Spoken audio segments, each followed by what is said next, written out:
श्री महालक्ष्मी अष्टकम्।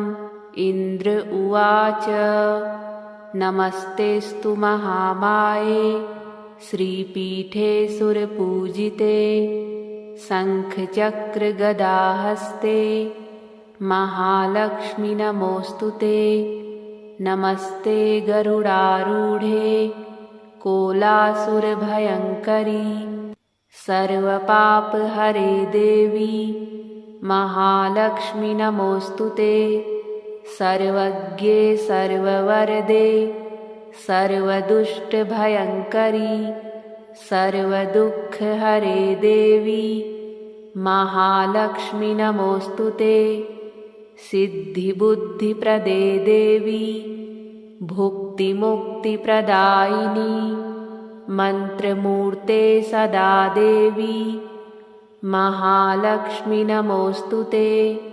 आद्यन्तरहिते देवी आद्यशक्तिमहेश्वरी योगजे योगसम्भूते महालक्ष्मी नमोऽस्तुते। स्थूलसूक्ष्ममहारौद्रे महाशक्ते महोदरे महापापहरे देवी महालक्ष्मी नमोऽस्तुते। पद्मासनस्थिते देवी परब्रह्मस्वरूपिणी परमेशि जगन्मातर् महालक्ष्मी नमोऽस्तुते। श्वेताम्बरधरे देवी नानालङ्कारभूषिते जगत्स्थिते जगन्मातर् महालक्ष्मी नमोऽस्तुते।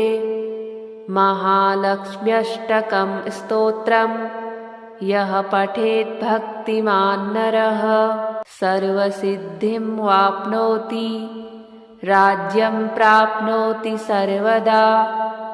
एककालं पठे नित्यं महापापविनाशनं द्विकालं यः पठे नित्यं धनधान्यसमन्वितः त्रिकालं यः पठे नित्यं महाशत्रुविनाशनं महालक्ष्मीर्भवे नित्यं प्रसन्ना वरदा शुभा। इन्द्र उवाच नमस्तेस्तु महामाये श्रीपीठे सुरपूजिते शङ्खचक्रगदाहस्ते महालक्ष्मी नमोऽस्तुते। नमस्ते गरुडारूढे कोलासुरभयङ्करी सर्वपापहरे देवी महालक्ष्मी नमोऽस्तुते। सर्वज्ञे सर्ववरदे सर्वदुष्टभयङ्करी सर्वदुःखहरे देवी महालक्ष्मी नमोऽस्तुते। सिद्धिबुद्धिप्रदे देवी भुक्तिमुक्तिप्रदायिनी मन्त्रमूर्ते सदा देवी महालक्ष्मी नमोऽस्तुते। आद्यन्तरहिते देवी आद्यशक्तिमहेश्वरी योगजे योगसम्भूते महालक्ष्मी नमोऽस्तुते। स्थूलसूक्ष्ममहारौद्रे महाशक्ते महोदरे महापापहरे देवी महालक्ष्मी नमोऽस्तुते। पद्मासनस्थिते देवी परब्रह्मस्वरूपिणी परमेशि जगन्मातर् महालक्ष्मी नमोऽस्तुते। श्वेताम्बरधरे देवी नानालङ्कारभूषिते जगत्स्थिते जगन्मातर् महालक्ष्मी नमोऽस्तुते। महालक्ष्म्यष्टकं स्तोत्रं यः पठेत् भक्तिमान् नरः सर्वसिद्धिं वाप्नोति राज्यं प्राप्नोति सर्वदा। एककालं पठे नित्यं महापापविनाशनं द्विकालं यः पठे नित्यं धनधान्यसमन्वितः त्रिकालं यः पठे नित्यं महाशत्रुविनाशनं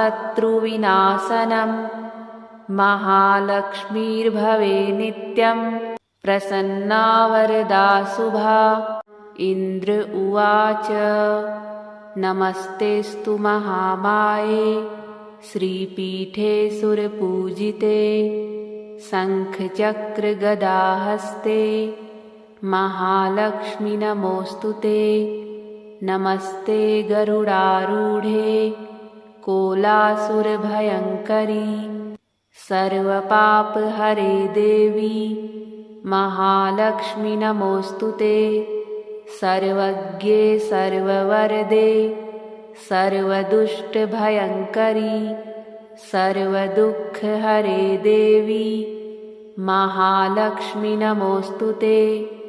सिद्धिबुद्धिप्रदे देवी भुक्तिमुक्तिप्रदायिनी मन्त्रमूर्ते सदा देवी महालक्ष्मी नमोऽस्तुते।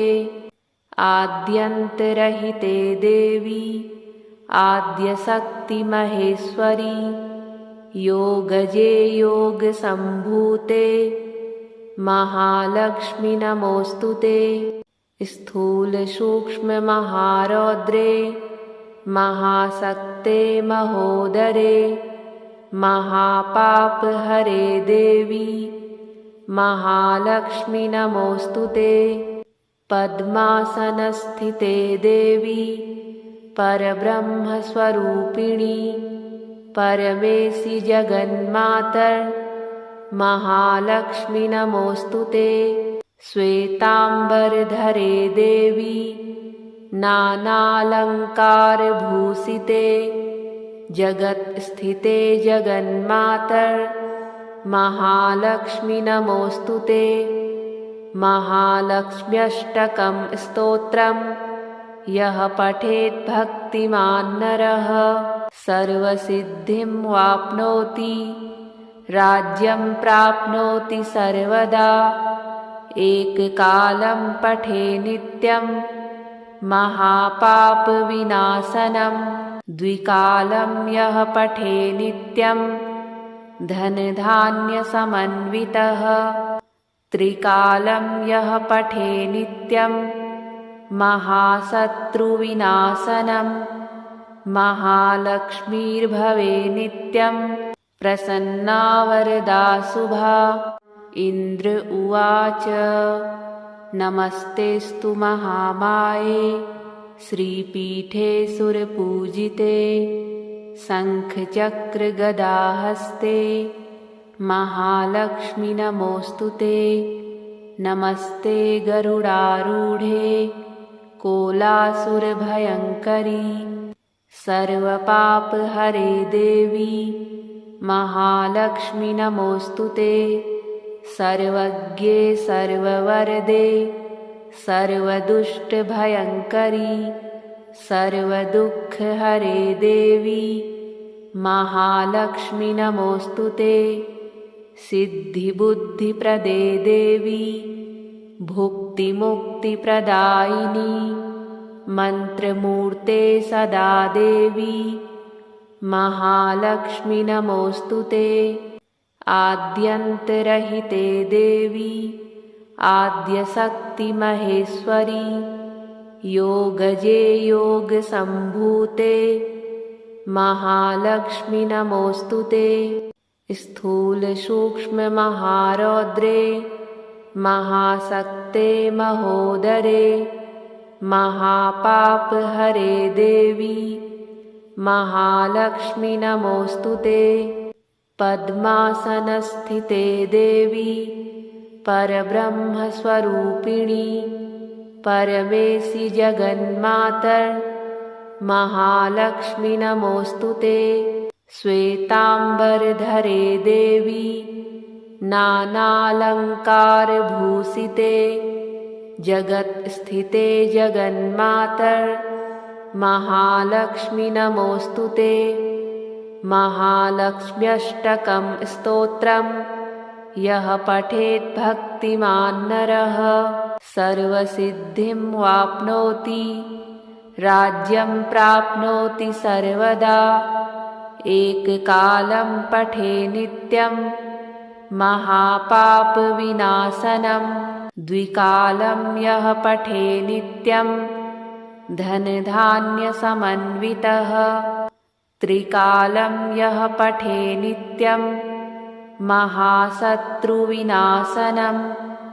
महालक्ष्मीर्भवे नित्यं प्रसन्ना वरदा शुभा। इन्द्र उवाच नमस्तेस्तु महामाये श्रीपीठे सुरपूजिते शङ्खचक्रगदाहस्ते महालक्ष्मि नमोऽस्तु ते। नमस्ते गरुडारूढे कोलासुरभयङ्करी सर्वपापहरे देवी महालक्ष्मि नमोऽस्तु ते। सर्वज्ञे सर्ववरदे सर्वदुष्टभयङ्करी सर्वदुःखहरे देवी महालक्ष्मि नमोऽस्तु ते।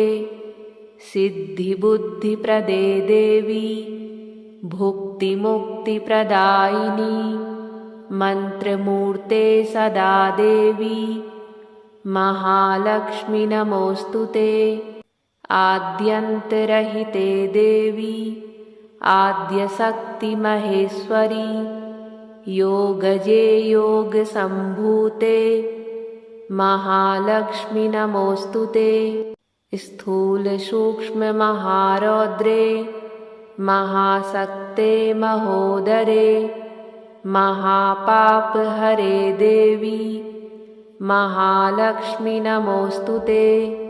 पद्मासनस्थिते देवी परब्रह्मस्वरूपिणी परमेशि जगन्मातर् महालक्ष्मि नमोऽस्तु ते। श्वेताम्बरधरे देवी नानालङ्कारभूषिते जगत्स्थिते जगन्मातर् महालक्ष्मि नमोऽस्तु ते। महालक्ष्म्यष्टकं स्तोत्रम् यः पठेत् भक्तिमान् नरः सर्वसिद्धिं वाप्नोति राज्यं प्राप्नोति सर्वदा। एककालं पठे नित्यं महापापविनाशनं द्विकालं यः पठे नित्यं धनधान्यसमन्वितः त्रिकालं यः पठे नित्यं महाशत्रुविनाशनं महालक्ष्मीर्भवे नित्यं प्रसन्ना वरदा शुभा। इन्द्र उवाच नमस्तेस्तु महामाये श्रीपीठे सुरपूजिते शङ्खचक्रगदाहस्ते महालक्ष्मि नमोऽस्तु ते। नमस्ते गरुडारूढे कोलासुरभयङ्करी सर्वपापहरे देवी महालक्ष्मि नमोऽस्तु ते। सर्वज्ञे सर्ववरदे सर्वदुष्टभयङ्करी सर्वदुःखहरे देवी महालक्ष्मि नमोऽस्तु ते। सिद्धिबुद्धिप्रदे देवी भुक्तिमुक्तिप्रदायिनी मन्त्रमूर्ते सदा देवी महालक्ष्मि नमोऽस्तु ते। आद्यन्तरहिते देवी आद्यशक्तिमहेश्वरी योगजे योगसम्भूते महालक्ष्मि नमोऽस्तु ते। स्थूलसूक्ष्ममहारौद्रे महाशक्ते महोदरे महापापहरे देवी महालक्ष्मि नमोऽस्तु ते। पद्मासनस्थिते देवी परब्रह्मस्वरूपिणी परमेशि जगन्मातर् महालक्ष्मी नमोऽस्तुते। श्वेताम्बरधरे देवी नानालङ्कारभूषिते जगत्स्थिते जगन्मातर महालक्ष्मी नमोऽस्तुते। महालक्ष्म्यष्टकं स्तोत्रम् यः पठेत् भक्तिमान् नरः सर्वसिद्धिं वाप्नोति राज्यं प्राप्नोति सर्वदा। एककालं पठे नित्यं महापापविनाशनं द्विकालं यः पठे नित्यं धनधान्यसमन्वितः त्रिकालं यः पठे नित्यं महाशत्रुविनाशनं महालक्ष्मीर्भवे नित्यं प्रसन्ना वरदा शुभा। इन्द्र उवाच नमस्तेऽस्तु महामाये श्रीपीठे सुरपूजिते शङ्खचक्रगदाहस्ते महालक्ष्मी नमोऽस्तुते। नमस्ते गरुडारूढे कोलासुरभयङ्करी सर्वपापहरे देवी महालक्ष्मी नमोऽस्तुते। सर्वज्ञे सर्ववरदे सर्वदुष्टभयङ्करी सर्वदुःखहरे देवी महालक्ष्मी नमोऽस्तुते। सिद्धिबुद्धिप्रदे देवी भुक्तिमुक्तिप्रदायिनी मन्त्रमूर्ते सदा देवी महालक्ष्मी नमोऽस्तुते। आद्यन्तरहिते देवी आद्यशक्तिमहेश्वरी योगजे योगसम्भूते महालक्ष्मी नमोऽस्तुते। स्थूलसूक्ष्ममहारौद्रे महाशक्ते महोदरे महापापहरे देवी महालक्ष्मी नमोऽस्तुते। पद्मासनस्थिते देवी परब्रह्मस्वरूपिणी परमेशि जगन्मातर महालक्ष्मी नमोऽस्तुते। श्वेताम्बरधरे देवी नानालङ्कारभूषिते जगत्स्थिते जगन्मातर महालक्ष्मी नमोऽस्तुते। महालक्ष्म्यष्टकं स्तोत्रम् यः पठेत् भक्तिमान् नरः सर्वसिद्धिं वाप्नोति राज्यं प्राप्नोति सर्वदा। एककालं पठे नित्यं महापापविनाशनं द्विकालं यः पठे नित्यं धनधान्यसमन्वितः त्रिकालं यः पठे नित्यं महाशत्रुविनाशनं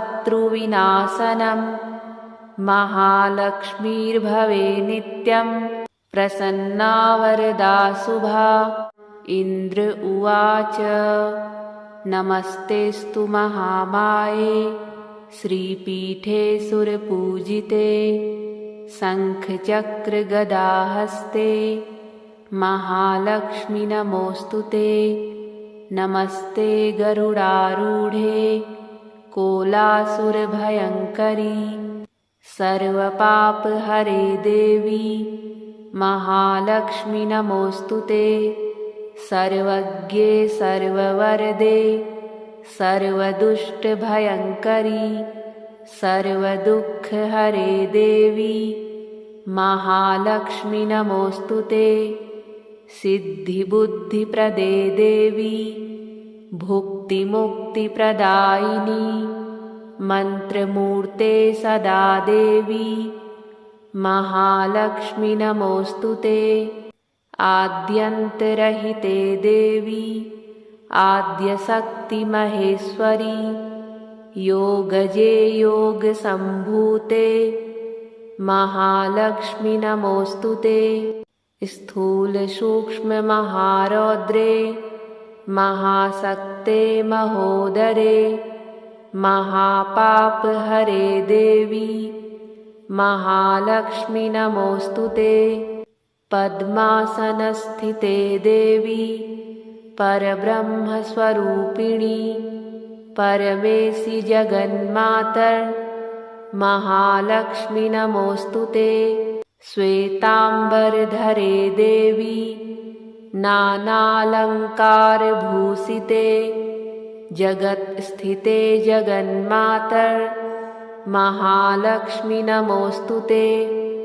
महालक्ष्म्यष्टकं स्तोत्रम् यः पठेत् भक्तिमान् नरः सर्वसिद्धिं वाप्नोति राज्यं प्राप्नोति सर्वदा। एककालं पठे नित्यं महापापविनाशनं द्विकालं यः पठे नित्यं धनधान्यसमन्वितः त्रिकालं यः पठे नित्यं महाशत्रुविनाशनं महालक्ष्मीर्भवे नित्यं प्रसन्ना वरदा शुभा। इन्द्र उवाच नमस्तेऽस्तु महामाये श्रीपीठे सुरपूजिते शङ्खचक्रगदाहस्ते महालक्ष्मी नमोऽस्तुते। नमस्ते गरुडारूढे कोलासुरभयङ्करी सर्वपापहरे देवी महालक्ष्मी नमोऽस्तुते। सर्वज्ञे सर्ववरदे सर्वदुष्टभयङ्करी सर्वदुःखहरे देवी महालक्ष्मी नमोऽस्तुते। सिद्धिबुद्धिप्रदे देवी भुक्तिमुक्तिप्रदायिनी मन्त्रमूर्ते सदा देवी महालक्ष्मी नमोऽस्तुते।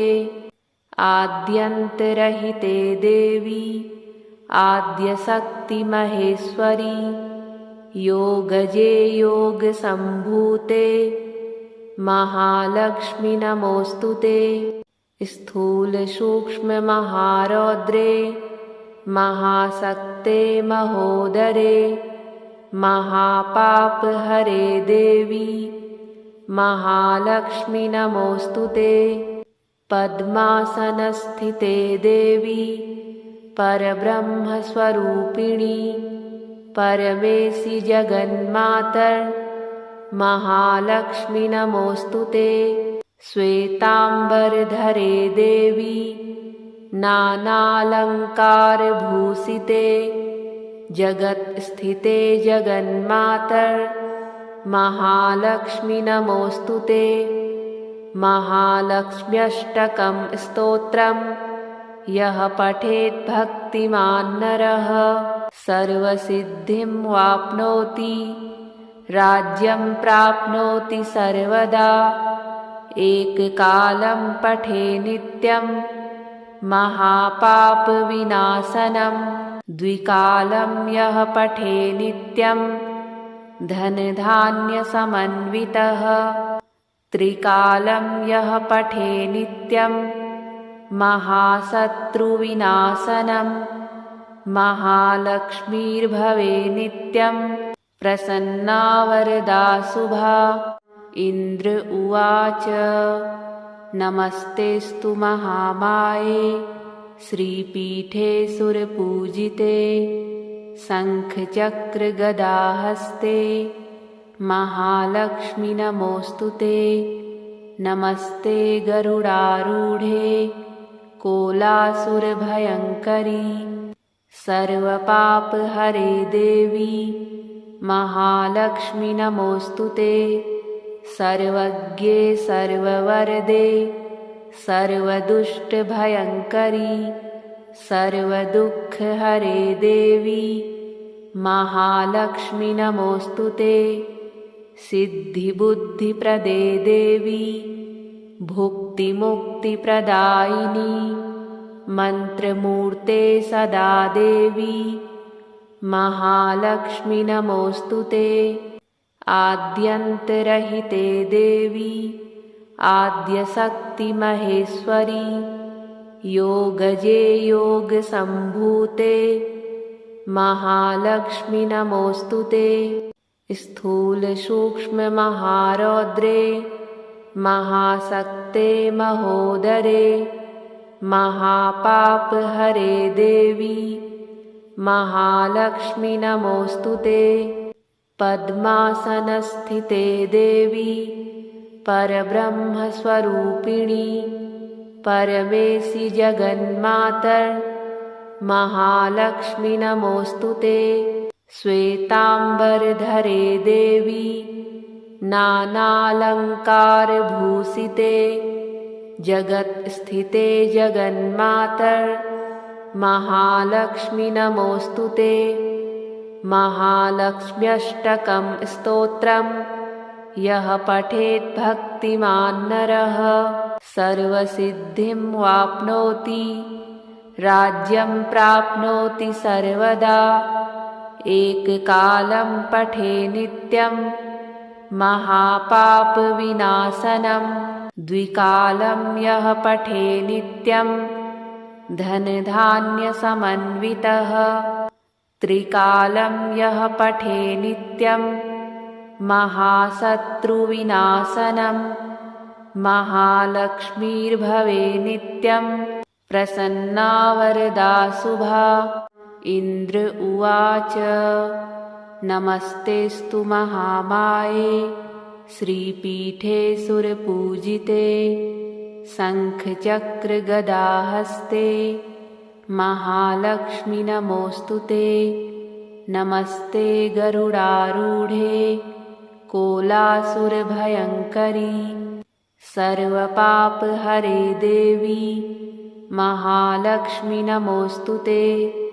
सर्वज्ञे सर्ववरदे सर्वदुष्टभयङ्करी सर्वदुःखहरे देवी महालक्ष्मी नमोऽस्तुते। सिद्धिबुद्धिप्रदे देवी भुक्तिमुक्तिप्रदायिनी मन्त्रमूर्ते सदा देवी महालक्ष्मी नमोऽस्तुते। आद्यन्तरहिते देवी आद्यशक्तिमहेश्वरी योगजे योगसम्भूते महालक्ष्मी नमोऽस्तुते।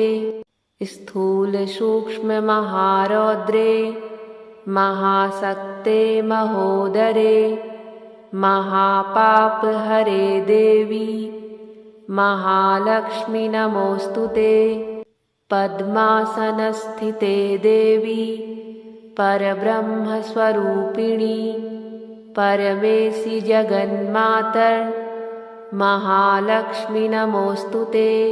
श्वेताम्बरधरे देवी नानालङ्कारभूषिते जगत्स्थिते जगन्मातर महालक्ष्मी नमोऽस्तुते। महालक्ष्म्यष्टकं स्तोत्रं यः पठेत् भक्तिमान् नरः सर्वसिद्धिं वाप्नोति राज्यं प्राप्नोति सर्वदा। एककालं पठे नित्यं महापापविनाशनं द्विकालं यः पठे नित्यं धनधान्यसमन्वितः त्रिकालं यः पठे नित्यं महाशत्रुविनाशनं महालक्ष्मीर्भवे नित्यं प्रसन्ना वरदा शुभा। इन्द्र उवाच नमस्तेऽस्तु महामाये श्रीपीठे सुरपूजिते शङ्खचक्रगदाहस्ते महालक्ष्मी नमोऽस्तुते। नमस्ते गरुडारूढे कोलासुरभयङ्करी सर्वपापहरे देवी महालक्ष्मी नमोऽस्तुते। सर्वज्ञे सर्ववरदे सर्वदुष्टभयङ्करी सर्वदुःखहरे देवी महालक्ष्मी नमोऽस्तुते।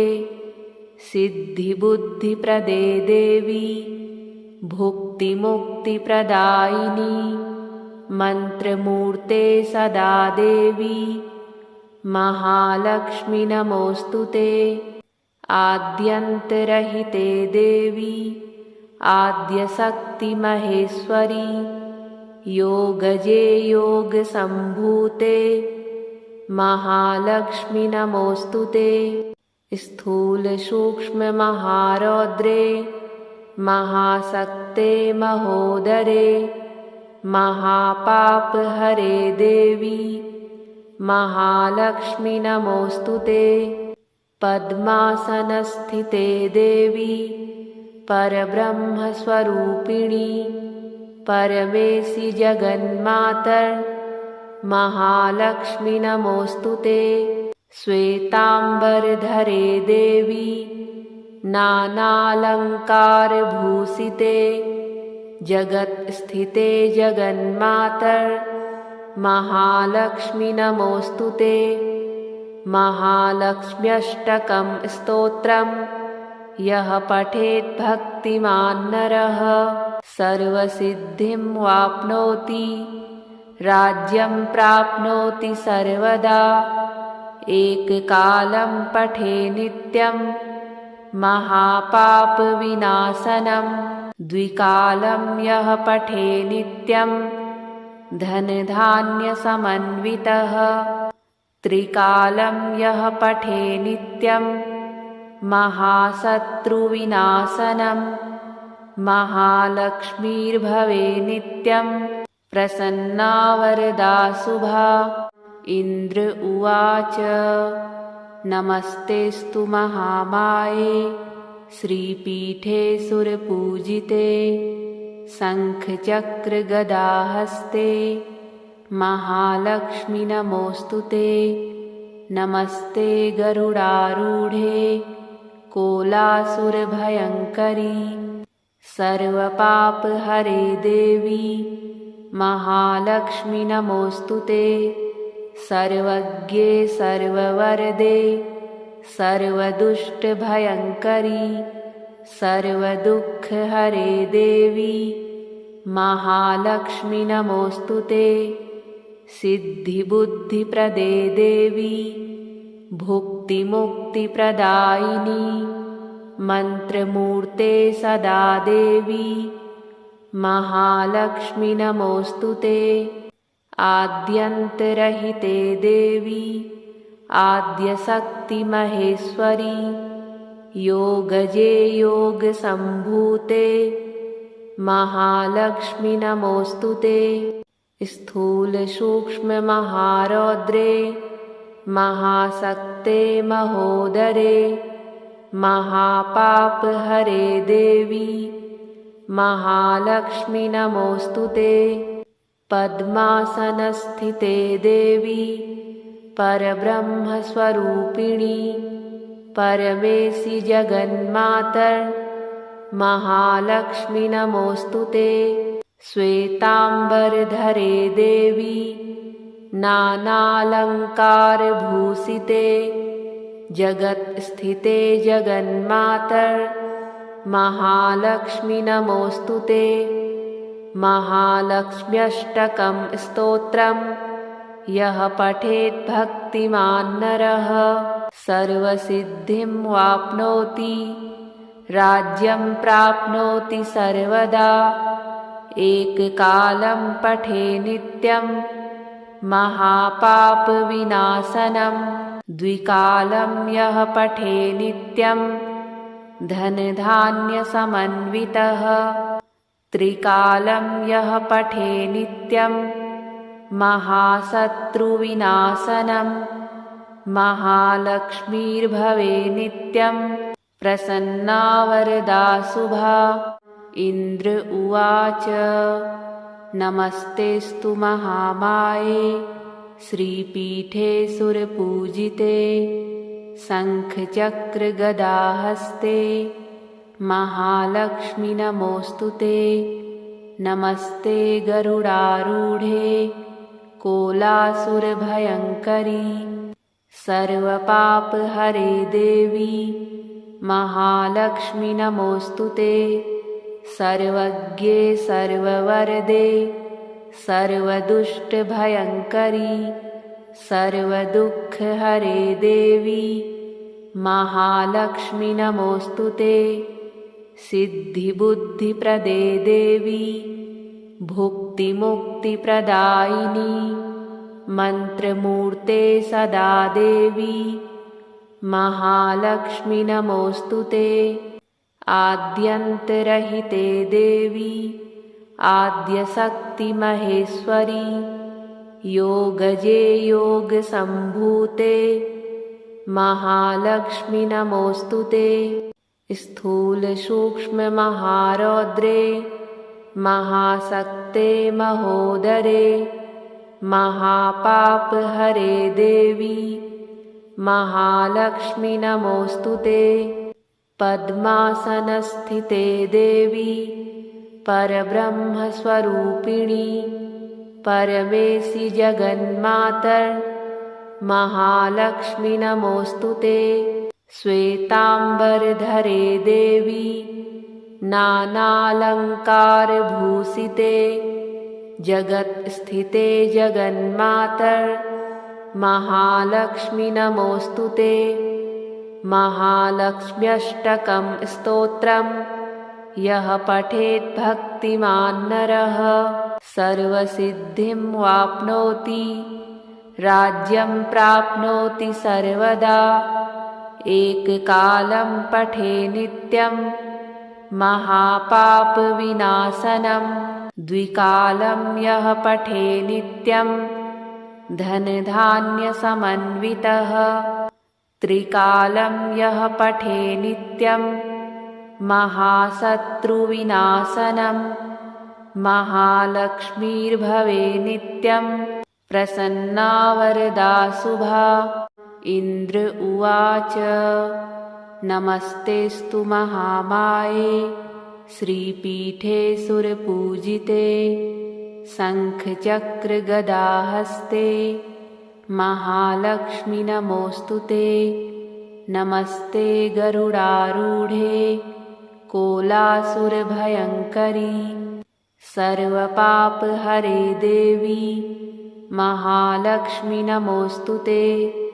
सर्वज्ञे सर्ववरदे सर्वदुष्टभयङ्करी सर्वदुःखहरे देवी महालक्ष्मी नमोऽस्तुते।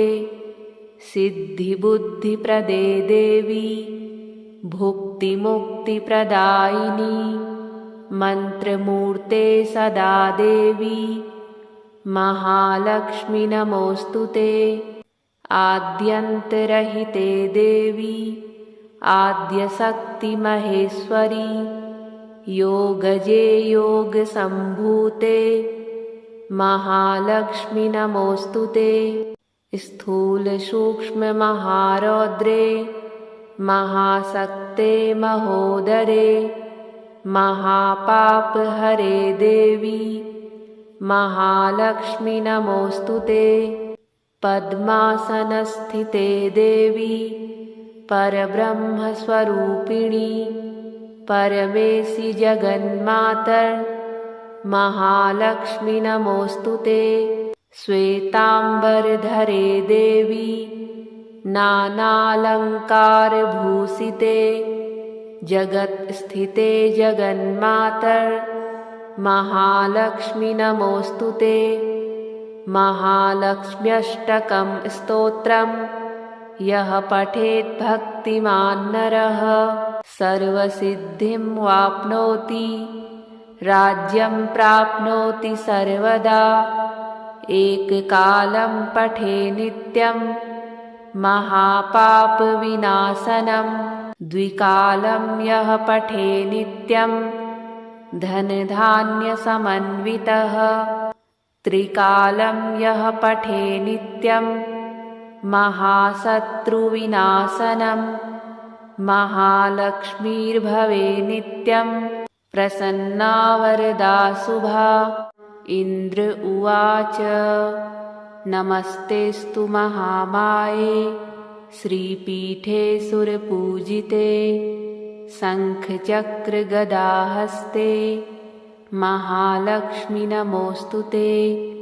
नमस्ते गरुडारूढे कोलासुरभयङ्करी सर्वपापहरे देवी महालक्ष्मी नमोऽस्तु ते। सर्वज्ञे सर्ववरदे सर्वदुष्टभयङ्करी सर्वदुःखहरे देवी महालक्ष्मी नमोऽस्तु ते। सिद्धिबुद्धिप्रदे देवी भुक्तिमुक्तिप्रदायिनी मन्त्रमूर्ते सदा देवी महालक्ष्मी नमोऽस्तु ते। आद्यन्तरहिते देवी आद्यशक्तिमहेश्वरी योगजे योगसम्भूते महालक्ष्मी नमोऽस्तु ते। स्थूलसूक्ष्ममहारौद्रे महाशक्ते महोदरे महापापहरे देवी महालक्ष्मी नमोऽस्तु ते। पद्मासनस्थिते देवी परब्रह्मस्वरूपिणी परमेशि जगन्मातर् महालक्ष्मी नमोऽस्तु ते। श्वेताम्बरधरे देवी नानालङ्कारभूषिते जगत्स्थिते जगन्मातर् महालक्ष्मी नमोऽस्तु ते। महालक्ष्म्यष्टकं स्तोत्रम् यः पठेत् भक्तिमान् नरः सर्वसिद्धिं वाप्नोति राज्यं प्राप्नोति सर्वदा। एककालं पठे नित्यं महापापविनाशनं द्विकालं यः पठे नित्यं धनधान्यसमन्वितः त्रिकालं यः पठे नित्यं महाशत्रुविनाशनं महालक्ष्मीर्भवे नित्यं प्रसन्ना वरदा शुभा। इन्द्र उवाच नमस्तेऽस्तु महामाये श्रीपीठे सुरपूजिते शङ्खचक्रगदाहस्ते महालक्ष्मी नमोऽस्तु ते। नमस्ते गरुडारूढे कोलासुरभयङ्करी सर्वपापहरे देवी महालक्ष्मी नमोऽस्तु ते। सर्वज्ञे सर्ववरदे सर्वदुष्टभयङ्करी सर्वदुःखहरे देवी महालक्ष्मी नमोऽस्तु ते। सिद्धिबुद्धिप्रदे देवी भुक्तिमुक्तिप्रदायिनी मन्त्रमूर्ते सदा देवी महालक्ष्मी नमोऽस्तु ते। आद्यन्तरहिते देवी आद्यशक्तिमहेश्वरी योगजे योगसम्भूते महालक्ष्मी नमोऽस्तु ते। स्थूलसूक्ष्ममहारौद्रे महाशक्ते महोदरे महापापहरे देवी महालक्ष्मी नमोऽस्तु ते। पद्मासनस्थिते देवी परब्रह्मस्वरूपिणी परमेशि जगन्मातर् महालक्ष्मी नमोऽस्तु ते। श्वेताम्बरधरे देवी नानालङ्कारभूषिते जगत्स्थिते जगन्मातर् महालक्ष्मी नमोऽस्तु ते। महालक्ष्म्यष्टकं स्तोत्रम् यः पठेत् भक्तिमान् नरः सर्वसिद्धिं वाप्नोति राज्यं प्राप्नोति सर्वदा। एककालं पठे नित्यं महापापविनाशनं द्विकालं यः पठे नित्यं धनधान्यसमन्वितः त्रिकालं यः पठे नित्यं महाशत्रुविनाशनं महालक्ष्मीर्भवे नित्यं प्रसन्ना वरदा शुभा। इन्द्र उवाच नमस्तेऽस्तु महामाये श्रीपीठे सुरपूजिते शङ्खचक्रगदाहस्ते महालक्ष्मि नमोऽस्तु ते। नमस्ते गरुडारूढे कोलासुरभयङ्करी सर्वपापहरे देवी महालक्ष्मि नमोऽस्तु ते।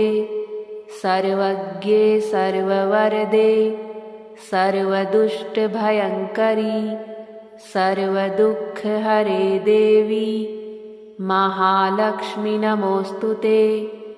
सिद्धिबुद्धिप्रदे देवी भुक्तिमुक्तिप्रदायिनी मन्त्रमूर्ते सदा देवी महालक्ष्मि नमोऽस्तु ते।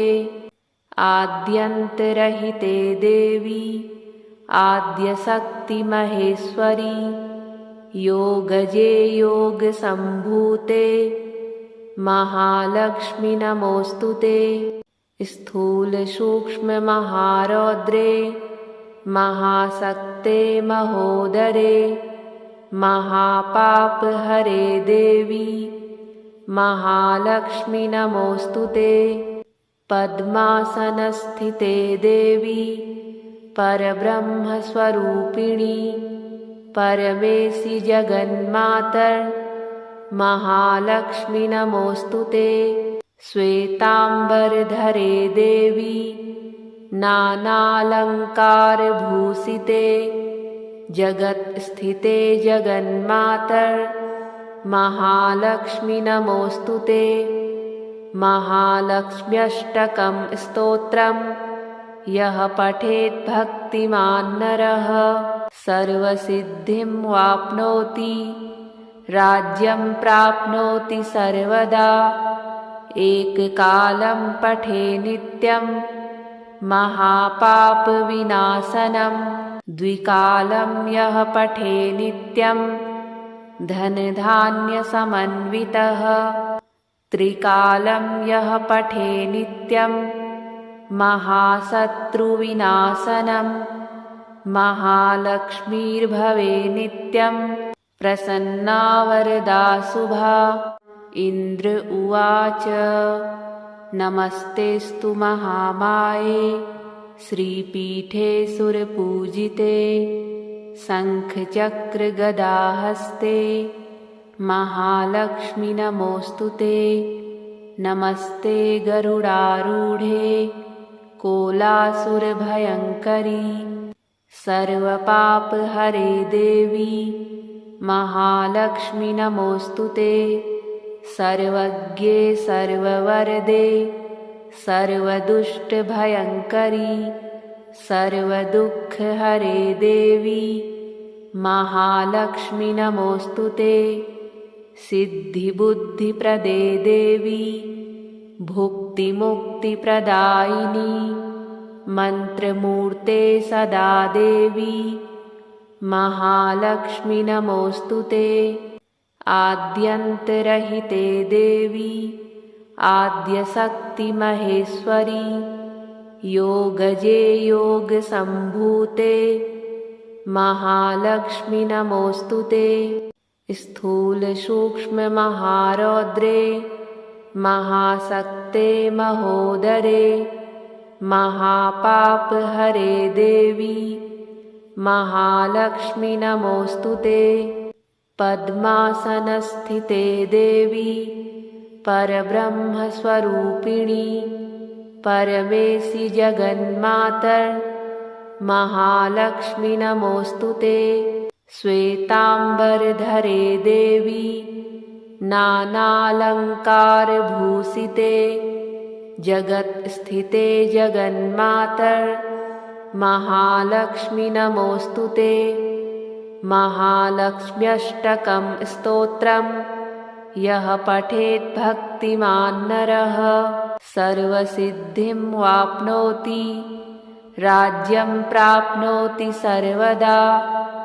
एककालं पठे नित्यं महापापविनाशनं द्विकालं यः पठे नित्यं धनधान्यसमन्वितः त्रिकालं यः पठे नित्यं महाशत्रुविनाशनं महालक्ष्मीर्भवे नित्यं प्रसन्ना वरदा शुभा। इन्द्र उवाच नमस्तेस्तु महामाये श्रीपीठे सुरपूजिते शङ्खचक्रगदाहस्ते महालक्ष्मि नमोऽस्तुते। नमस्ते गरुडारूढे कोलासुरभयङ्करी सर्वपापहरे देवी महालक्ष्मि नमोऽस्तुते। सर्वज्ञे सर्ववरदे सर्वदुष्टभयङ्करी सर्वदुःखहरे देवी महालक्ष्मि नमोऽस्तुते। सिद्धिबुद्धिप्रदे देवी भुक्तिमुक्तिप्रदायिनी मन्त्रमूर्ते सदा देवी महालक्ष्मि नमोऽस्तुते। आद्यन्तरहिते देवी आद्यशक्तिमहेश्वरी योगजे योगसम्भूते महालक्ष्मि नमोऽस्तुते। स्थूलसूक्ष्ममहारौद्रे महाशक्ते महोदरे महापापहरे देवी महालक्ष्मि नमोऽस्तुते। पद्मासनस्थिते देवी परब्रह्मस्वरूपिणी परमेशि जगन्मातर् महालक्ष्मि नमोऽस्तुते। श्वेताम्बरधरे देवी नानालङ्कारभूषिते जगत्स्थिते जगन्मातर् महालक्ष्मि नमोऽस्तुते।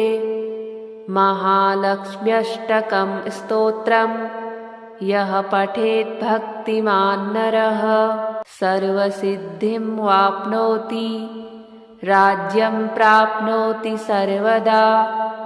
एककालं पठे नित्यं महापापविनाशनं द्विकालं यः पठे नित्यं धनधान्यसमन्वितः त्रिकालं यः पठे नित्यं महाशत्रुविनाशनं महालक्ष्मीर्भवे नित्यं प्रसन्ना वरदा शुभा। इन्द्र उवाच नमस्तेस्तु महामाये श्रीपीठे सुरपूजिते शङ्खचक्रगदाहस्ते महालक्ष्मि नमोऽस्तुते। नमस्ते गरुडारूढे कोलासुरभयङ्करी सर्वपापहरे देवी महालक्ष्मि नमोऽस्तुते। सर्वज्ञे सर्ववरदे सर्वदुष्टभयङ्करी सर्वदुःखहरे देवी महालक्ष्मि नमोऽस्तुते। सिद्धिबुद्धिप्रदे देवी भुक्तिमुक्तिप्रदायिनी मन्त्रमूर्ते सदा देवी महालक्ष्मि नमोऽस्तुते। आद्यन्तरहिते देवी आद्यशक्तिमहेश्वरी योगजे योगसम्भूते महालक्ष्मि नमोऽस्तुते। स्थूलसूक्ष्ममहारौद्रे महाशक्ते महोदरे महापापहरे देवी महालक्ष्मि नमोऽस्तुते। पद्मासनस्थिते देवी परब्रह्मस्वरूपिणी परमेशि जगन्मातर् महालक्ष्मि नमोऽस्तुते। श्वेताम्बरधरे देवी नानालङ्कारभूषिते जगत्स्थिते जगन्मातर् महालक्ष्मि नमोऽस्तुते। महालक्ष्म्यष्टकं स्तोत्रम् यः पठेत् भक्तिमान् नरः सर्वसिद्धिं वाप्नोति राज्यं प्राप्नोति सर्वदा। एककालं पठे नित्यं महापापविनाशनं द्विकालं यः पठे नित्यं धनधान्यसमन्वितः त्रिकालं यः पठे नित्यं महाशत्रुविनाशनं महालक्ष्मीर्भवे नित्यं प्रसन्ना वरदा शुभा।